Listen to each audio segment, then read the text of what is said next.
with a lot of picks. We got action in action here for Tuesday as well. So we'll have some picks for games tomorrow and throughout the week. And let's go ahead and take a look at the green room. See who we have on today. Ron Zawacki will join us. Alex Smart in as well. Just got that protein shake down. Must have hit the gym pretty good today. And of course, Chris Ruffalo will join us. He'll be the co-host. El Nino's looking at some Korean baseball. I got it right this time. And Shane Mickle, who's really good numbers up top of leaderboards college football. We saw him at top of leaderboards in NBA. So Shane Mickle is doing very, very well. So let me go ahead and welcome my co-host to the show, Chris Ruffalo.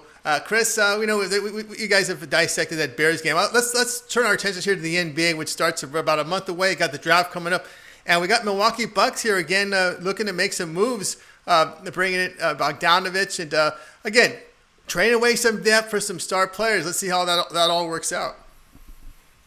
Yeah, I mean, Bogdanovich wasn't necessarily the guy that I thought that Milwaukee was going to bring in if they were going to try to bring in some sort of star power. But again, you can't fault Milwaukee for trying to make at least some sort of move to try to maybe convince Giannis that they are trying to make moves to make this a winning team. And can't fault the guy for wanting to necessarily for having maybe a sour taste in his mouth after posting a 54-win season to lead the league or whatever Milwaukee did in the regular season, and then the second round exit in the playoffs. Again, it's still not going to do you any favors if you're trying to keep a star player like a Giannis. He'll turn down I think a supermax deal if it means going somewhere where you can win a championship. But yeah, you see a lot of teams that are trying now. You got Phoenix that's getting Chris Paul, and now we're starting to see rumblings that James Harden might go to Brooklyn to create another super team in the NBA with Kyrie Irving, Kevin Durant. But I think this is just the tip of the iceberg in terms of moves that we're going to start seeing be made up until the draft.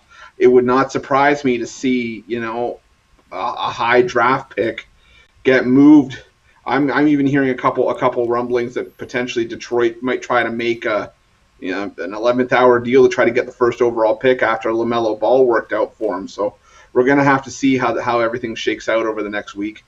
Yeah, what do you make your case here with the Celtics here and with Hayward? That's an interesting situation here with Hayward. He's injury prone, and the Celtics are looking good with a lot of picks in the draft. Yeah, you see the thing with Gordon Hayward, the 20, like you said, this goes back to Gordon Hayward, and I still we talk about it, and I still have flashbacks of a first game that he was playing for Boston where he went up for an alley-oop, and 5 minutes into the game he landed on the floor with a broken leg, dislocated ankle. And then it all kind of just started a downward spiral for a guy, a small forward in Gordon Hayward, who's been an under-the-radar all-star. He was with Utah, and he's always been that guy that he's a key complementary piece, but he's never going to be the star of a team. I think maybe that's what he knew coming into the league, or maybe what he assumed he would be coming into the league. But I think that it would be in Boston's best interest to potentially use one of their draft picks to get a new young piece at small forward. He's only getting older, and when you get older, those bones start to creak, especially if you have had an injury like that in the past, especially a significant one like Gordon Hayward had, like I just mentioned. I think that's where Boston has to use their focus, and I think they also have to upgrade the front court as well. I think outside of Hayward, I'd look for a backup or maybe even a replacement for Daniel Theis. I think he's a nice piece. He was complimentary. He was a great role player and great player for Boston in this playoff run that they just had. But again, I don't know if he's going to be a cornerstone of the franchise going forward. I don't know if he's going to be a piece that's going to be there for the next few years. But I would also look to grab a big man in the draft too if I were the Celtics. I got to tell you, Houston Rockets is really interesting. You see this possible move here, Covington for Riza and picks, and then of course you're a veteran player. You don't want to hear picks coming your way, right? You don't like hearing that build for the future. Of course, what happens? Harden wants out, Westbrook wants out. Are we looking here at a possible tank situation for the Houston Rockets? I mean, going from a playoff contender here, they let D'Antoni walks away. Remember, he wasn't fired; he walked away. He walked away. He didn't want to even wait for them. So to become an assistant coach. So that was pretty interesting there with Brooklyn. And now there's rumors about Harden wanting to make his way back with D'Antoni and Nash over there with the Brooklyn Nets. So. But interesting to see what goes on with the Rockets. Is this a team that's just going to tank it, get rid of their star players, try to gather picks? That's something to really look at here in the next couple of days. Absolutely, and I think that Tony made a good point with that, is that with D'Antoni heading to Brooklyn and Harden now being linked to Brooklyn, you could sort of see that the issue wasn't with Harden and D'Antoni. It was more necessarily, because if it was, Harden wouldn't want to go to the same team that his former head coach he had a problem with is going to go to. It just wouldn't make sense, even if you're trying to build a super team with Kevin Durant and Kyrie Irving. I think the problem was more that Russell Westbrook came in, and you could see that perennially this was a Houston team that had the pieces, that had their star player in James Harden, that were making moves to be one of the better teams in the Western Conference that just never panned out. And I think that, Harden's starting to realize it's not a one-man show anymore. It's not necessarily a league where you can only have one player and win a championship. Well, at least one player that's not named LeBron James. But, I think that I just think that James Harden started to figure out that he needs more help. And that's what going to Brooklyn would do for him. When you turn down a $50 million a year extension with a team, those are all the tea leaves that you need to read. He wants out of Houston. He wants to start somewhere fresh. It's not going to be about the money for this guy. Yes, he's going to get his fair share of coin on his next contract, but money isn't the end all be all for James Harden right now. He wants to win. He wants to win now, and I think that's the motivation for his focus on Brooklyn.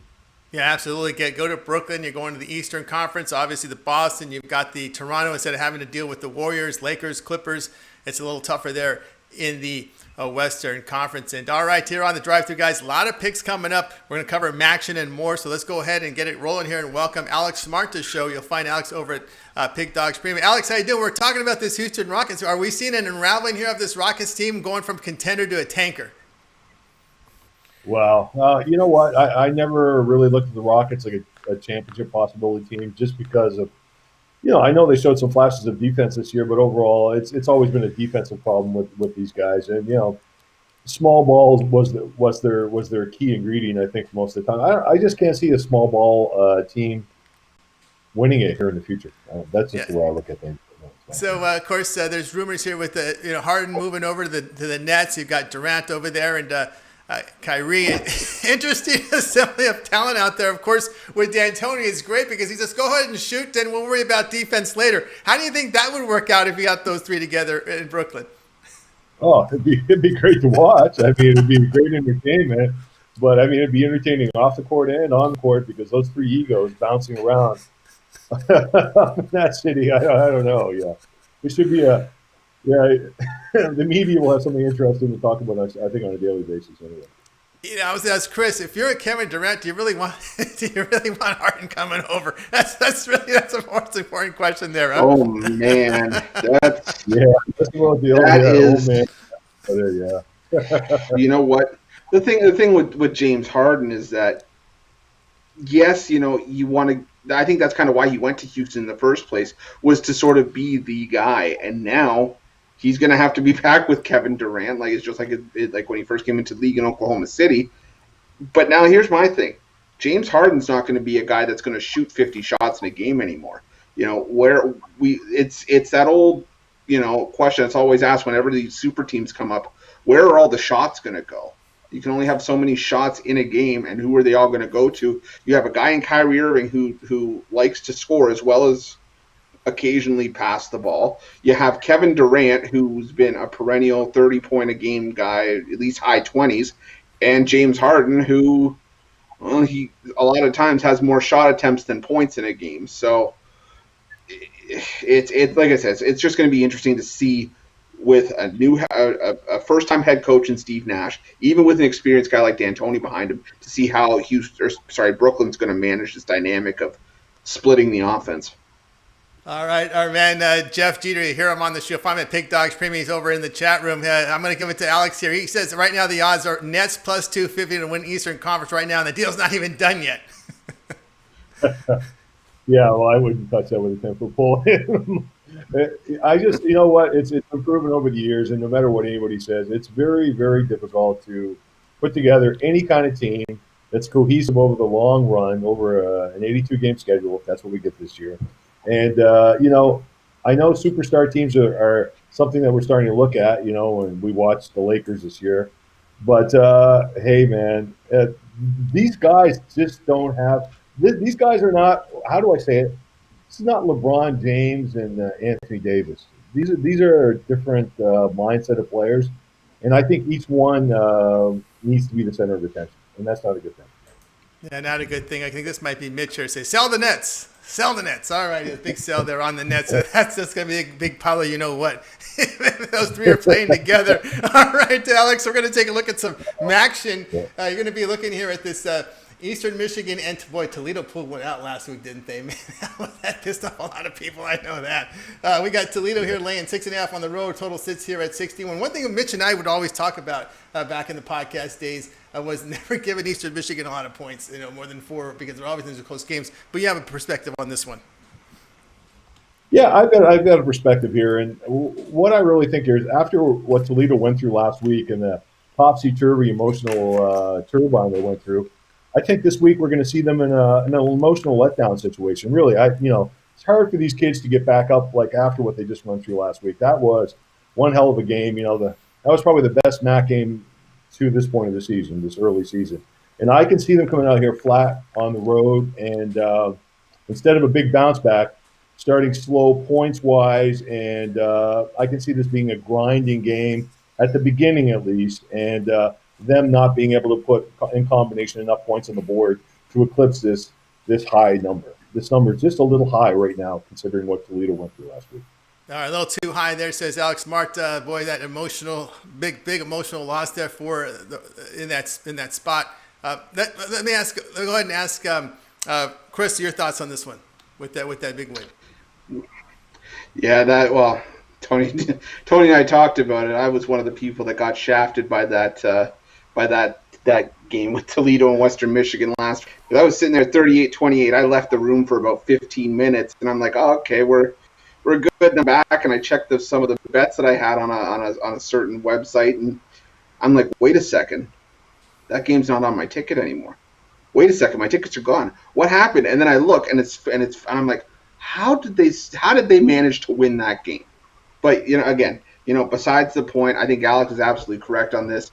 Toledo, to begin with, is a team that loves to run the ball. They have those two running backs in the backfield, and Shaquille Seymour and Bryant Kovac. So they like to run the ball to begin with, and there's going to be a lot of clock chewed up as it was. And then you have an Eastern Michigan team that doesn't light up the scoreboard offensively. Sure, they scored 30 points in their opener and got the win last week as well. But I still think this is a lower scoring game. I'd be surprised if this game barely breaks 50 points, let alone getting up around 60. So I'm on the under here as well. All right, agreement there on the under here from Alex Smart. You'll find him over at Pig Dogs Premium. All right, Alex, you let us off here. Why don't you let everybody know what you got going on over at Pig Dogs Premium? Well, I've got a couple of totals tonight. We've got 2 games in the MAC, but I made 3 bets, and there's one side and 2 very, very viable totals. All right, guys, so check out Alex Smart over at Pig Dogs Premium. You can see the numbers, nearly 500 units of profit this year in all sports documented. So when I pick up a long-term pass, 30-day all sports pass will get you all of Alex's plays from the NFL as well as college football.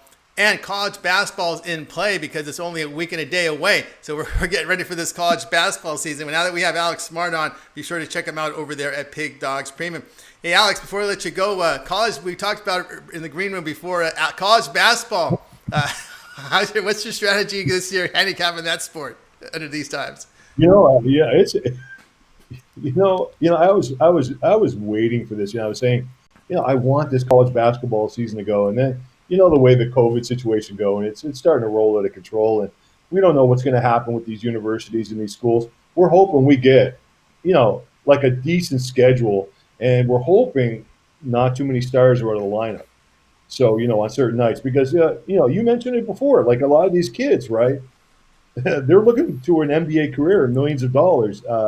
Jeopardizing that is not going to be an easy thing for these kids to do. And their parents will be there to make sure they don't jeopardize it. So, anyway, to make a long story short, it's going to be interesting. But I was saying, when I said about we have to look at the coaches, I think we have to look at the systems a lot this season in case this situation ends up like that. The systems, same kind of players get plugged into the same kind of roles, and we have to really pay attention to that.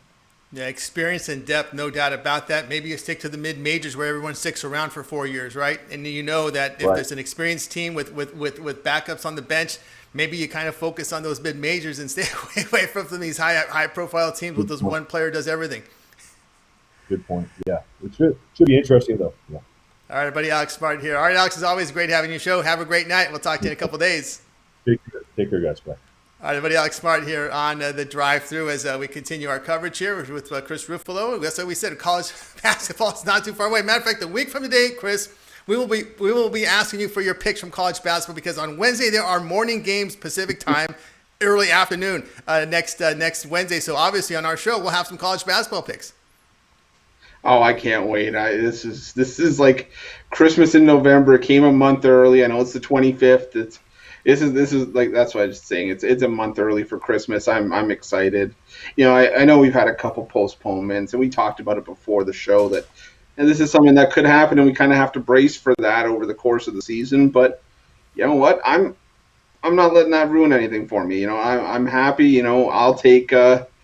We said it during the off season, rather than taking German soccer or simulated football games, I'll take your Arkansas Pine Bluff and Alabama A&M. I'll take it. I know that's a stretch, but I'm happy with it. I'm ready to go.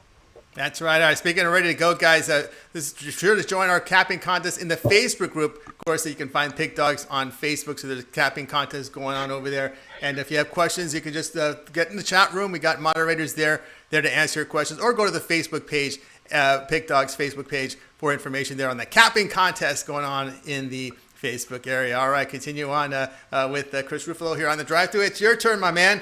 You're going to be looking at some games. A game tonight, a pick tonight from World Cup qualifying South American. I think they call it Conmebol. I don't know. Good luck. Good luck trying to pronounce how they say that. Conmebol, is that what they call it? That Conmebol, yeah. All right, that's how you say it. South American World Cup qualifying is going on. Very competitive, by the way. It's really one of the toughest qualifiers, I think, in the world is that South American bracket. If you go back and look at the teams and how many bids they give out, it's really tough for them to get through. Really, really good teams there. And I know you're going to be looking at a game that goes off tonight at 7:30 Eastern. Yeah, I mean, this is one that I was looking at for a while now because, I didn't want to hog all the football games tonight. So I was like, yeah, you know what? Delve into some international soccer. And, Peru, again, not necessarily a perennial powerhouse in South America. Teams 0-1-2 when their qualifiers coming into this one.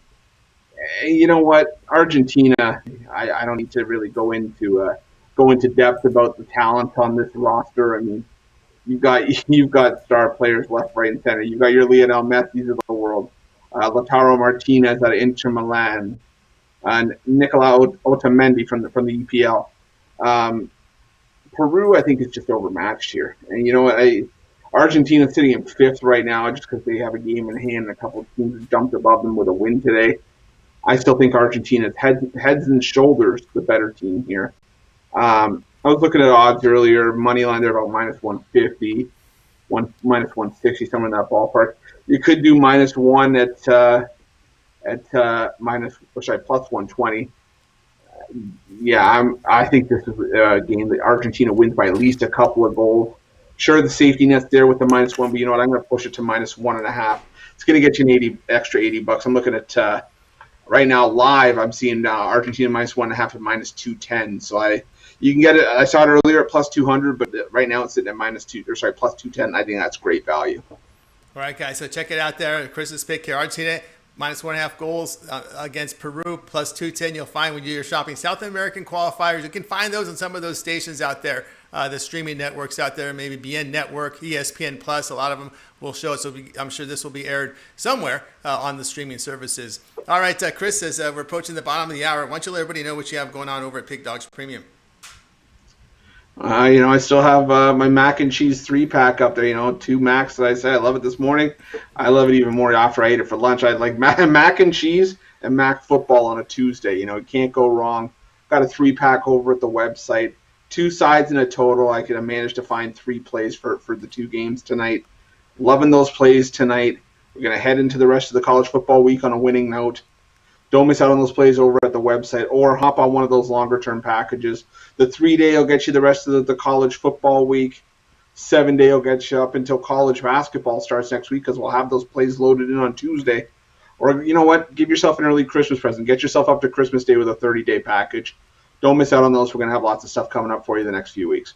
That's right, guys. Well, check out Chris Ruffalo over at Pig Dogs Premium. One of those long-term passes, 3rd-day all sports. Get all of Chris's plays, and will be college basketball, which starts in about a week, as well as NFL and college football. He'll also throw in some Premier League soccer as well, so check him out over there at Pig Dogs Premium. All right, continue here on the drive-through. We'll continue to roll on. A lot more picks coming. We're going to cover Maction. We'll have the MAC games for you for tonight, so we'll get this thing rolling. And welcome to the show, Al Ninos. You can find him over at Pig Dogs Premium. Al, how you doing today? What's your thoughts here on, I know you're a Laker fan. We're getting close to the draft here tomorrow, a free agency coming up. There's some rumors about Dennis Schroeder. We didn't get to hear what you thought about that move. Yeah, I mean, I've always liked Schroeder. I think he's a good player. Maybe gave up a few pieces for him, but I think it's a pretty good move for the Lakers. I also saw that Davis didn't re-sign, but I think he will eventually. Just wants a little more money, if you ask me, but I think he'll get it. And Schroeder should be a nice addition. LeBron's always complained about playing with more point guards. I know he liked playing with Rondo, but as I said, yeah, Schroeder's probably a better shooter and probably the better offensive player. And I don't mind the move.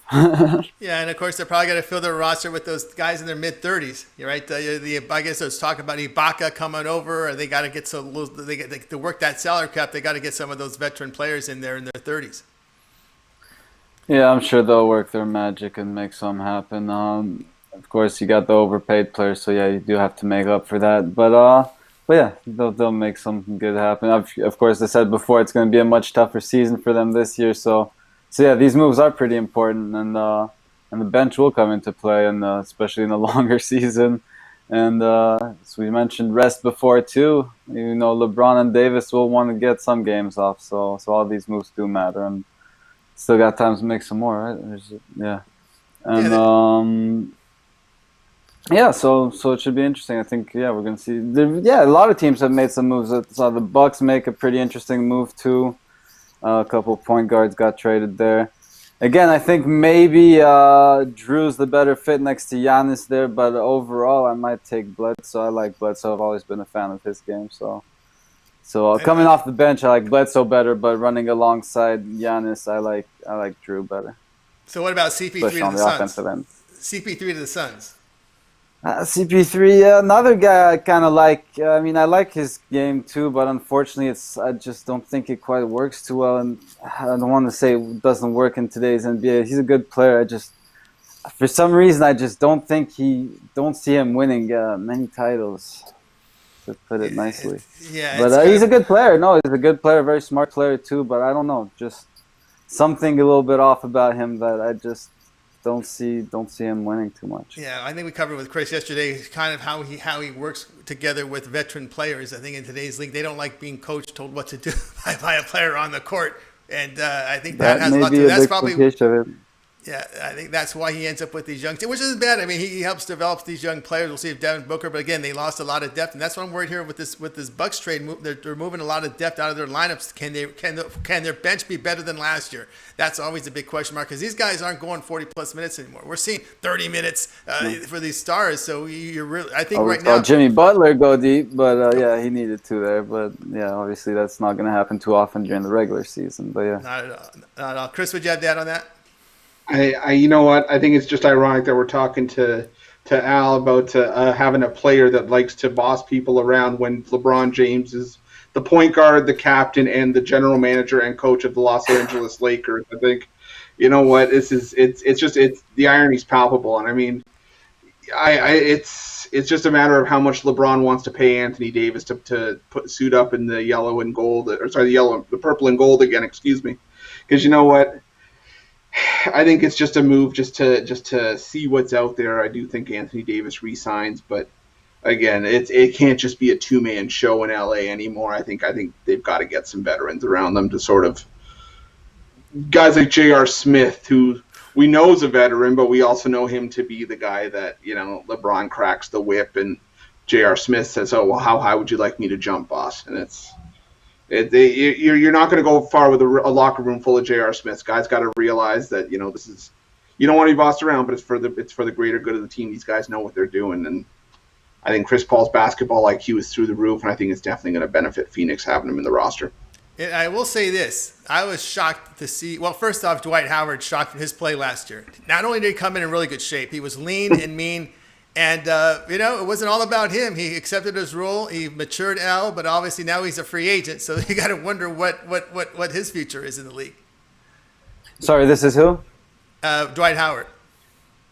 Oh, yeah, Dwight Howard. Well, yeah, I'm not too sure what's going to happen with him. Obviously, you know, it's a shame. He could have been a great player. You know, that kind of stuff happens. But I don't know. We'll see what happens. There's always room for a big that, you know, semi-athletic big that can get you some boards. But again, I wouldn't count on him to win you too many championships either.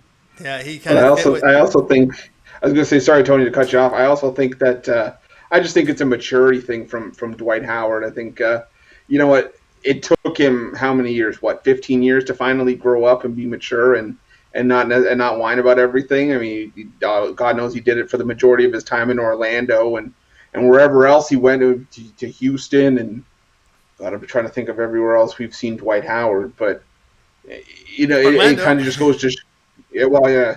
But I think it just goes to show you what kind of player Dwight Howard is, and you know, just how he needs to pull his head out of his butt for lack of a better analogy. But you know, we saw it with guys like JaVale McGee as well. You know, there are just certain players that just don't get the professionalism aspect of everything. They just like to again, to not to mince words, but they just like to cry about it. They just like to always seem to have a problem. But kudos for Dwight Howard to figuring it out 15 years later.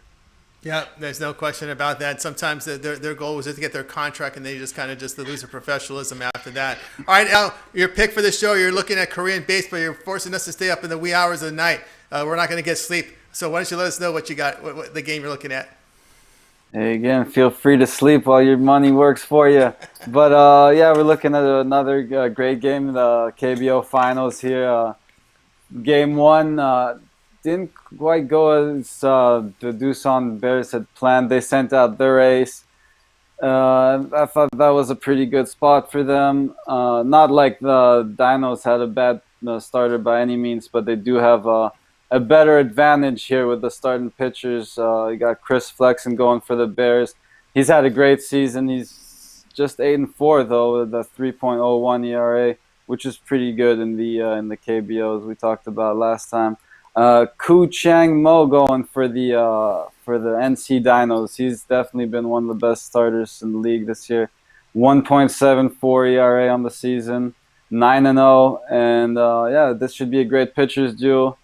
And I am looking at the under in this one. I'm looking at especially like the first 5 under. We've talked about Doosan Bears bullpen, so no need to really go there. And I think these two starters who've had great seasons, and obviously we talked about the Dinos went straight to the finals, so we haven't seen Koo Chang Moo pitch in the playoffs this year, but Flexen's pitched well, and I think he comes out strong again here, and I think both starters have a good start, and I'm taking the first 5 under at 4. Unfortunately, it was juiced to the over earlier. Now it is really juiced to the under 4.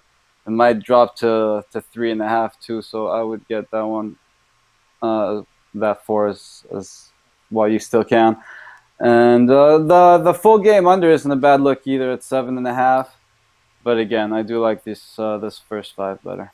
All right, first 5 from Al here. KBO playoff final here. Deuce and Bears at NC Dinos to go under a total of 4. That's the first 5 innings. All right, Al, let me bring it over here to Chris. Chris, have you followed the KBO? Is something you look at? I'll put it this way. Ku Chang Mo, or whatever the pitcher's name is that Al just mentioned, I was starting to wonder if I could find that on a Korean barbecue menu, because that's just what it sounded like to me. The only thing that I've been able to follow about the KBO is that I know a lot of these games have been higher scoring. That you usually find the over-unders sitting around 12 or even 13, closer to the numbers that we saw when it was the Yankees and Red Sox playing in London a couple of years ago. And, for Al to come out and say that it's going to be a pitcher's duel under 4 in the first 5 innings, even under 7.5 in the full game, I think that just goes to speak to the quality of pitchers you're going to have on the starting lineup or on the mound tonight. Excuse me, for both teams, especially in a high scoring league. That's got to count for something. I like the under here if I were to bet it. All right, got an under there.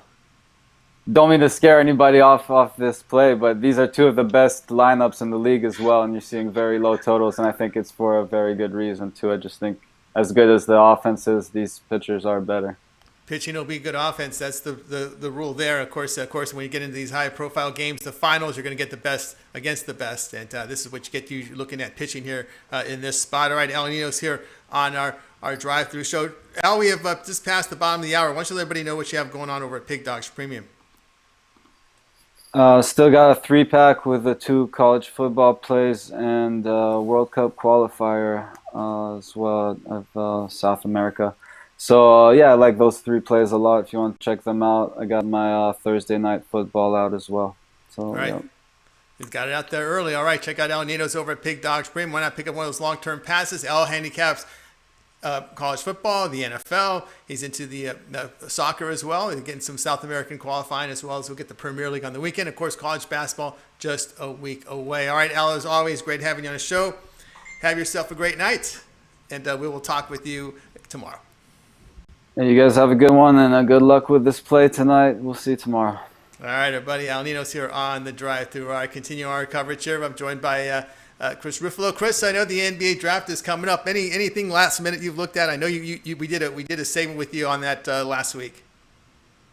I think the one thing I'm kind of keying in on now, especially with the Robert Covington being shipped out news, I think you're going to see Houston go after, I think, Sadiq Bey out of Villanova. I think, you lose a key piece like Robert Covington, who's basically one of the better 3-and-D small forwards in the league.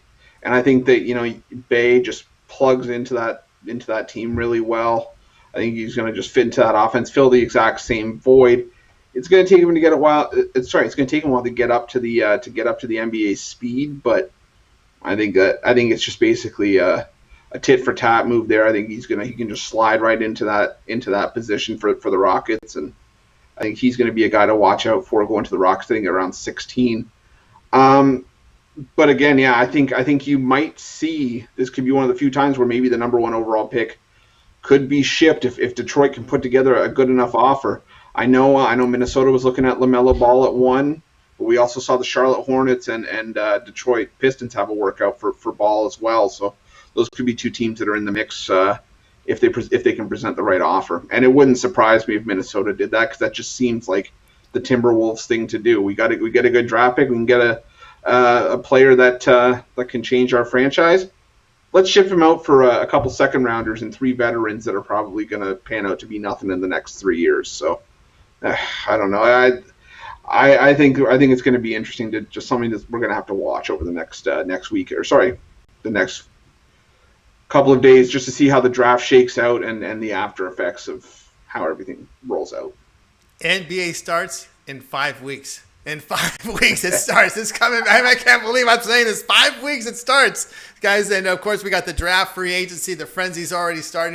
We're going to build up that excitement because listen, man, the NBA is an exciting league to watch. I have to say it. All right, continue on. We're going to manage the clock here. We're going to go ahead and move Shane Mickle up to this segment because his game is going off at 7 p.m. Eastern time. So Shane, a shout out to you. We're going to you because you got this game going on your show on your segment. Shane, how are things going today?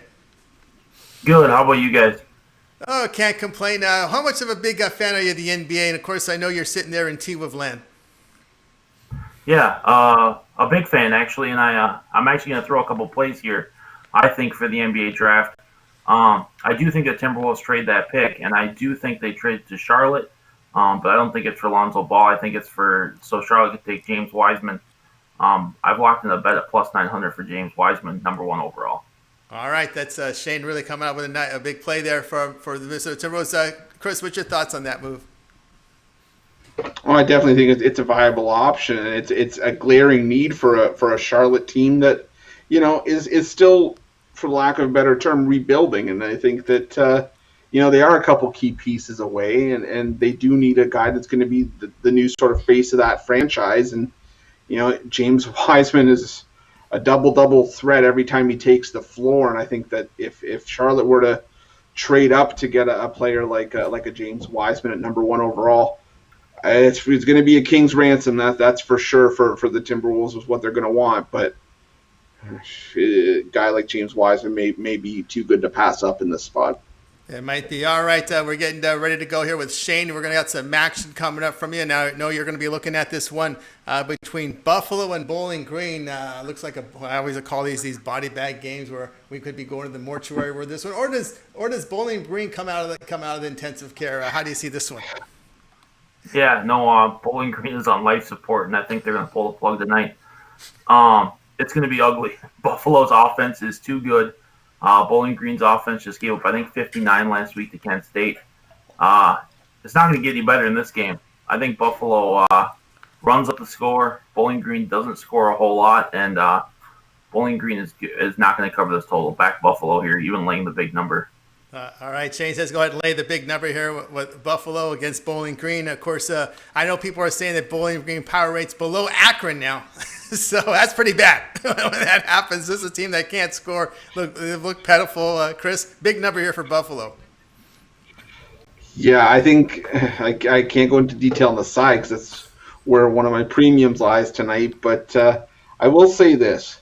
I think Buffalo is going to be able to name whatever number they want here. It's just a matter of whether or not they decide they're going to take their foot off the gas against Bowling Green. Here's the problem for Bowling Green is that they've been outscored 100-29 in their first 2 games this season. They have a quarterback in Matt McDonald who's passed for 28% completion this season. Look, I could be blindfolded and have a tire in my backyard and still throw better than 28%. Because he couldn't hit water if he fell out of a boat if he tried. For whatever reason, Bowling Green has been horrendous. They thought McDonald was going to be the answer as a transfer from Boston College. It hasn't panned out that way.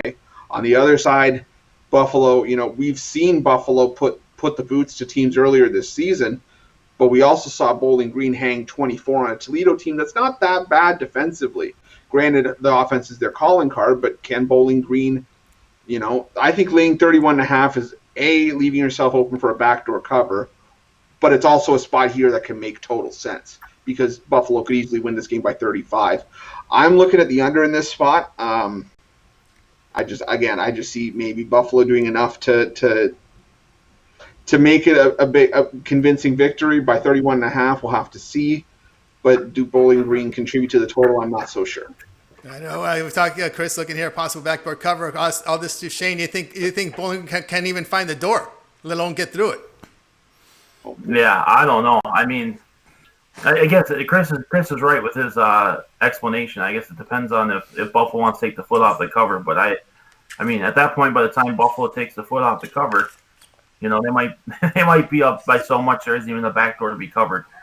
So I just don't see any way that Bowling Green keeps this game even within even a chance for a backdoor cover.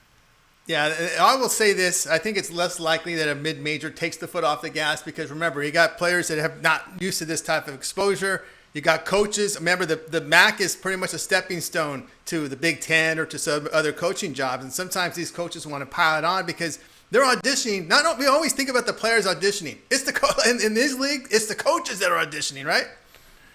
Right. Well, that's been the case. I mean, prime example, PJ Fleck, right? Look what he did with Western Michigan. He turned them into a power. Goes to Minnesota, has a 10-win season the first year. This year, well, I don't mean to bring that up in front of Shane right now because I feel bad. I feel bad mentioning it. But you know what? He's still a solid coach. And as far as this game goes, I mean, we talk about keeping their foot on the gas and all these, like a car analogy. Buffalo is like a finely tuned, pristine Mustang. Bowling Green is the car from the Flintstones, where you kind of have to use your feet to get everywhere. So that's the difference in these two programs right now. If that helps anybody kind of understand the disparity in kind of what we're dealing with the MAC this season. I just to be quick, Tony, I know we're running short on time here, but we talked about the parity in the MAC and how you probably are going to have a logjam teams in the middle. These two teams are going to be on completely different ends of that spectrum. You got your Buffalo, who's going to be the class, and Bowling Green. Well, you can take the CL out of class, and that describes to you how I think they are on the field. All right, Jeff Jeter there with you. Shane with the Buffalo team could name their score in this one. All right, as we approach the top of the hour, you got your play here from Shane Mickle in the 7 p.m. Eastern game. What do you have going? I know we see it the top of the leaderboards in college football. You come off a fantastic NBA season. We're about 5 weeks away, and you're near number 2 there. So what do you have going on over at Pig Dogs Premium? Yeah, I had a 10-star play this weekend on the Ole Miss over. Cash that easy. I've got a 10-star play tonight on one of the action games. Love it. Have it for $24.99, and then or hop on my 7-day pass. They'll get you all my plays all week. Lower the price to $109.95. So those are 2 really good options. Top of my packages. Number 1 documented college football, Shane Mickle, nearly 600 units of profit. Once you get on board with one of his long-term packages, 30-day all-sports pass will get you all of Shane's plays from college football, the NFL. Of course, college basketball's in play. It starts in about a week away. Get on board right now with Shane Mickle over at Pig Dogs Premium. All right, Shane, as always, great having your show. Have yourself a great night. We'll talk to you in a couple days. Sounds good. I'll have a UFC pick again on Thursday. All right, I'll come in with the UFC. All right, everybody, Shane Mickle here on the drive-thru. All right, continue on the drive-thru. Take it to the top of the hour. A little more picks. We're going to cover the other game in action in just a little bit, but right now let's go ahead and welcome to the show Rod Zawacki. He'll have a play for us here from college football, and if I can get my wires set here, let's go ahead and bring in Mr. Rod Zawacki. Here he is. Rod, how are things going today? Going good, Tony. All right. Getting ready to have a big night. Big night. We pretty much put NBA for discussion today. Just your overall thoughts on what's going on in the NBA. We're talking about Harden moves by the Milwaukee Bucks, the draft coming up. Anything you'll be looking for tomorrow? No, I'll wait till all the dust dive in and see what happens after everything's settled. I just wanted to, we could jump to conclusions. He may go here, he may go there. What's he going to do there? Is that guy going to go here? Do we know until all the dust settles? And then I'll evaluate and see where we go from there. All right. Now, would you ever reject? That's how I'm going to. Would you ever reject $103 million if someone gave it to you? Would you ever reject it? Someone was going to give you $103 million. No, $3 million? $103 million. For like years. $103 million. Yeah, $103 million? How much? Well, James Harden just rejected it. He rejected it. Amazing. He's already got how much money, though, right? So if you look how much money he's already got, does he really... Is it about money now for him? No, it's about he wants a ring and a title, right? Yeah, that's true. He's probably pretty good on the money end of the situation. So a title is his number 1 goal there. He wants to win something. I don't know if going to the Nets is going to get him that title. In my opinion, I'm okay. You got Kyrie there. Kyrie's all over the map. Yeah, we're gonna have 3 ball hogs. We're gonna have 3 ball hogs fighting over the ball. I want the ball. No, that's my ball. That's what I feel. And there will be no defense played there. I mean, just none. That's what he wants to do. He wants to have all offense and not have to play defense. That's where he wants to go. I want to put the points and not have to play defense. Yeah, that's what he wants. Yeah. All right, you're going to go for the show pick. Rod, you're going to come into some AAC, this conference we all like here. Tulane and Tulsa. Boy, Tulsa's been a story, huh? After that loss to Oklahoma State, I should say. See, got my mind on the NBA right now. They come up with 4 straight wins, including a win against UCF. They beat SMU as a short favorite here. How do you see this one? For me in this one, I look at this game and both these teams like to score. We're definitely going to get some scoring in the Tulane's defense, who gives up 27.6 points a game. You got Tulsa's defense, who gives up 21. But then you look at Tulane's offense, and they're averaging 36 points, 29 points a game. And then needs to be more variance there. That both these teams have both offense, both defenses can create turnovers as well. So for me, I dug into this, and you look, these are 8-5 to the over. For me, I think this total is definitely set a little bit low. For me, take the over 53.5. I think we easily get over this number. All right, Ron Zawak says go ahead and take the over in this one. Chris, you look at Tulane. This team's been a cover machine. Yeah, absolutely. And my concern with Tulane, I think, in this spot is that, they've scored 31 or more points in each of their last 6 games, but none of those teams, I think, have the defense that Tulsa has. On the other side, Tulsa, they've held UCF to 26, which, like, we can all agree that by UCF standards, 26 is a down game for the Knights. And they held an Oklahoma State team that's one of the best in the country right now to 16 points, even in a losing effort. It held SMU to 24 points. So will the defense show up and sort of hinder our chances at getting to this number? Potentially, but given how the offense has performed, especially for Tulane, scoring 38 in 3 straight games, Tulsa has been able to hang at least 20, and even if both teams do fairly well on offense, I think we're well over 53.5 here. I'm with Rod on this one. All right, agreement here on taking the over 53.5 with Tulane and Tulsa game. This one from college football. This action will be going off on Thursday with the Tulsa favorite here, 6.5. They are the ranked team. All right, as we approach the top of the hour, Rod, why don't you let everybody know what you have going on over at Pig Dogs Premium?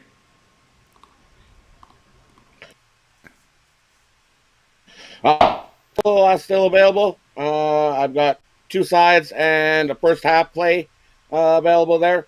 I also have one play I've got up for tomorrow. Big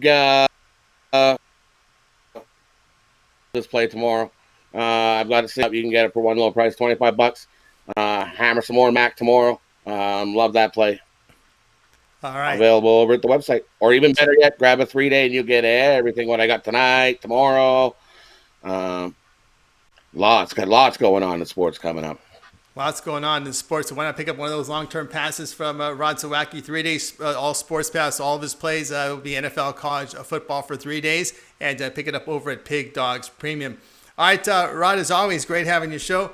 Have yourself a great night. We'll talk with you tomorrow. I'm gonna give this goes off in about a couple of minutes, so I'm gonna take Buffalo under 32.5 in the first half, just because Buffalo likes to start slow. They've scored 21 in the first half in their one game, and in their other game they scored 10? Yeah. So 32.5 will be my play. Extra play for you. Extra play for you under there in the first half of Buffalo under 32.5. All right. As always, thanks for being with us, Rod, and we'll talk to you tomorrow. All right, everybody. Rod Zawacki here on the drive through. All right, we'll continue on. We're joined by Chris Ruffalo. Let's go ahead and wire in Damian Sosh. Some more action for you. We're going to cover the second game on this doubleheader, Akron and Kent State to 8 Eastern time. Kent sitting about 26. We're seeing some 25.5s in the market right now. Total sits at 59. So let's welcome him in right now. Damian Sosh. You'll find him over at Pig Dogs Premium. Damian, how you doing? Of course, we're talking NBA. I know you're a big fan of NBA. Just want to get your overall thoughts on the NBA landscape now as we're just, can you believe it, 5 weeks away from the NBA starting. I know. I really can't believe it's that close. I actually posted in the Facebook chat group today earlier about the trades with Drew Holiday and Robert Covington.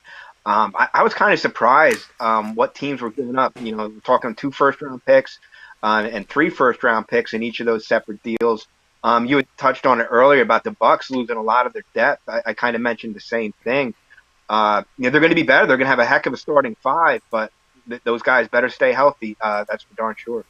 Yeah, they better stay healthy. Of course, depth's an issue now because you look at the minutes these players play. It's not like it was before. You're seeing a lot of players in the 30s, 32, 34, 35. So more and more, the bench is needed now in today's NBA, especially with these coaches worried about injuries.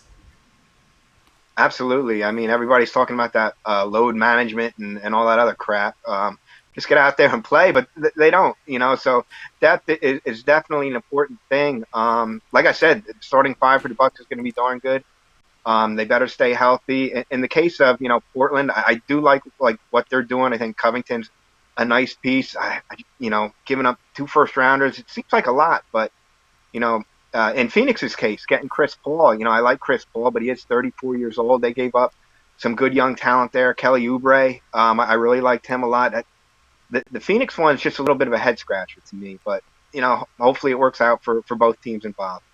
And what about with the Sixers with Doc Rivers? How do you think this team will respond? The Sixers it's interesting. You know, Brett Brown, he certainly wasn't the disciplinarian whatsoever out here in Philly, and living out here, that was a lot of the talk. He wasn't tough on the players. You know, Joel Embiid's out there shooting 3-pointers. Ben Simmons doesn't shoot 3-pointers. And it was really frustrating. There's actually been some chatter about Harden, James Harden, possibly coming out here.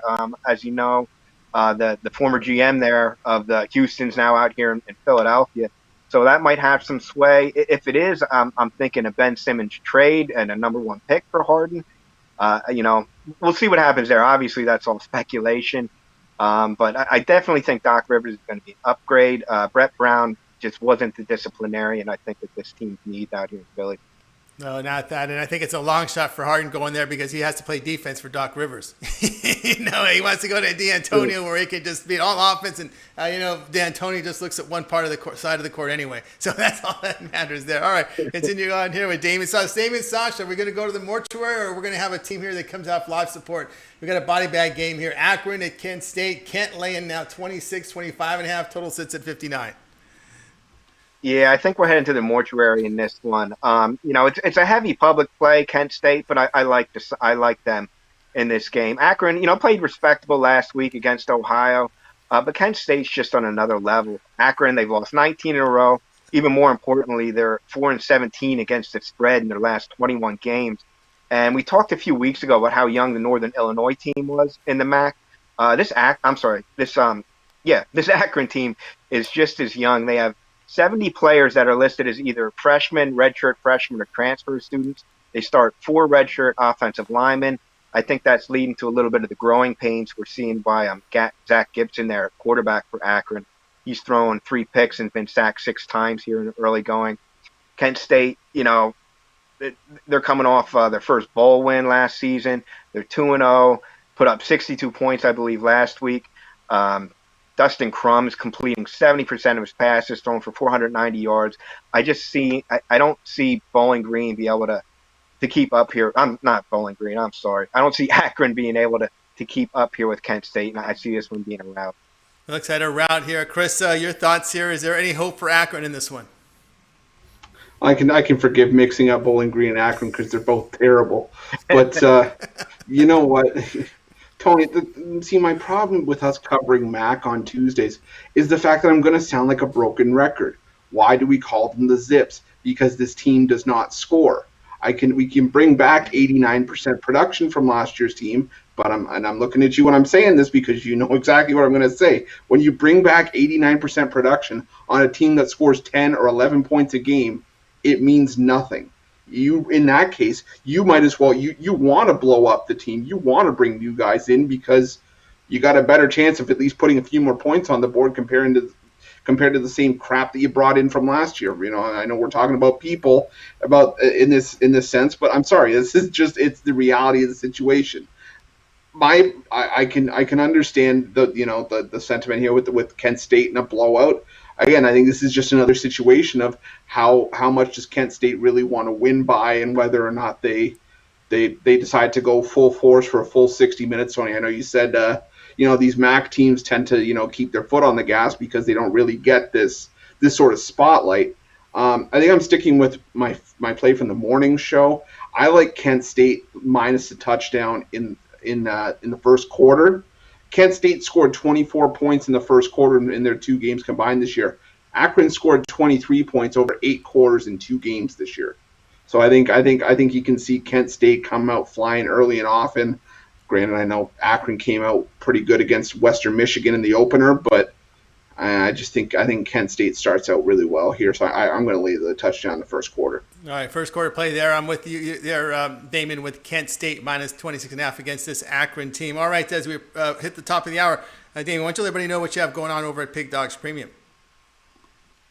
Still have a play up there on the Buffalo game. Not sure if that has kicked off just yet.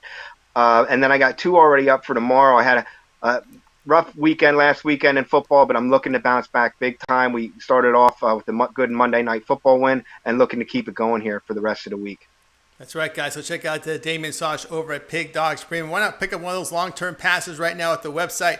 Get all of Damon's plays from all sports and handicaps. We're into college football as well as the NFL. And, of course, college basketball starts just a week away. And, Damien, college basketball is our mind here in about a week. You getting ready for the season?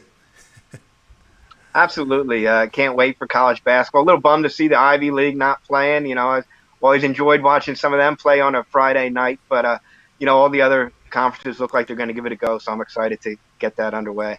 Yeah, all excited for us as well. All right, Damon, have a great night. Talk to you in a couple of days. Thanks, guys. Take care.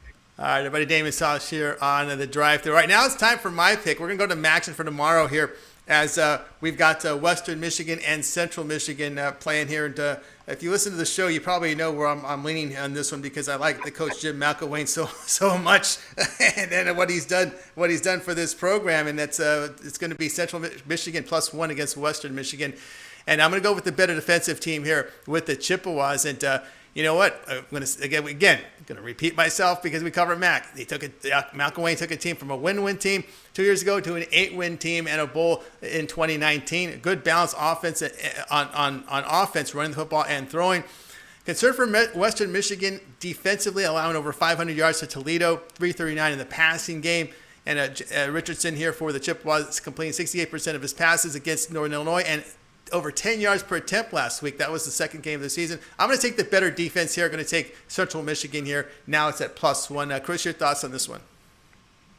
Yeah, I can't disagree with you here. I mean, Caleb Bell has done a great job stepping in a 3-4 year starter in John Moss, which is not with West Michigan Broncos anymore. And, Western Michigan did a good job, making up for the loss of Levante Bellamy, who left 1,400 yards and I think 11 touchdowns for the Broncos last year, and he's not with the team anymore.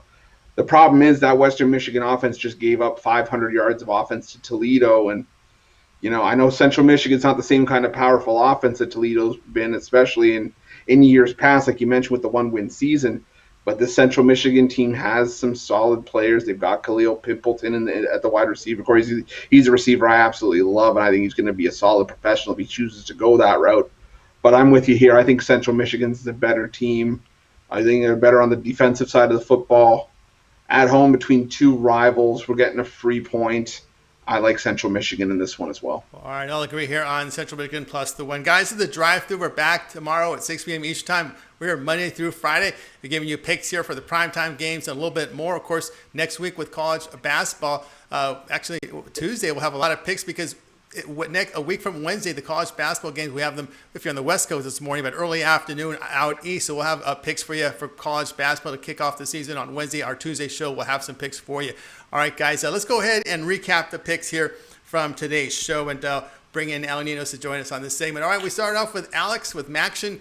He likes Eastern Michigan and Toledo go under total of 61. Chris, in a game that starts about half an hour from now, Argentina -1.5 goals at +200 against Peru. That's a South American World Cup qualifier. Alaninos gonna keep us up late through the morning hours here with KBO.